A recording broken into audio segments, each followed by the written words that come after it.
عقیدہ ختم نبوت، اس کے سب سے پہلے محافظ کوئی اور نہیں بلکہ سیدنا صدیق اکبر رضی اللہ تعالیٰ۔ یہ اتنا اہم ہے، 700 حفاظ صحابہ کرام کی جانیں گئی ہیں، اور ہر دور میں مسلمان ان کذاب اور جھوٹے نبوت کے دعویٰ کرنے والوں سے لڑتے ہوئے ہیں، ان قادیانیوں سے لڑتے ہوئے ہیں مسلمان۔ 10,000 سے زیادہ جانیں مسلمانوں کی گئی ہیں خاتم نبوت کی حفاظت کرتے ہوئے، قادیانیوں سے لڑتے ہوئے، اور آج تک علماء لڑ رہے ہیں، اور بڑا زور لگاتی ہے یہ یہودی لابی، اس کے ماننے والے لبرل اور ہمارے حکمران جو ان کے اشاروں پر چلتے ہیں کہ کسی طرح بس یہ قانون ختم کر دیا جائے۔ ان کو بڑی تکلیف ہے۔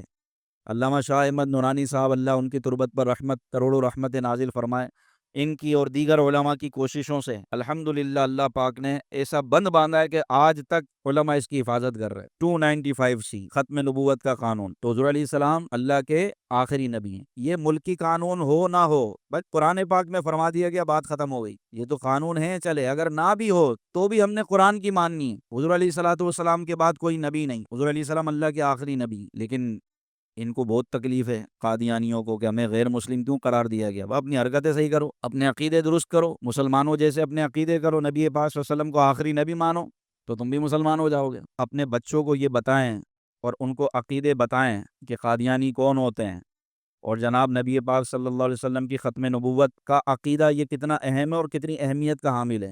جناب سیدنا صدیق اکبر رضی اللہ تعالیٰ عنہ اور دیگر صحابہ نے جو جنگ یمامہ لڑی، اس میں صحابہ کا کیا کردار تھا؟ حالانکہ نمازیں وہ بھی پڑھتے تھے، قرآن وہ بھی پڑھتے تھے، حج وہ بھی مانتے تھے، زکوٰۃ وہ بھی مانتے تھے، ختم نبوت کے منکر تھے۔ تو یہ ختم نبوت کا مسئلہ اتنا اہم مسئلہ ہے۔ اللہ پاک ہماری اسی عقیدے پر زندگی اور اسی عقیدے پر موت نصیب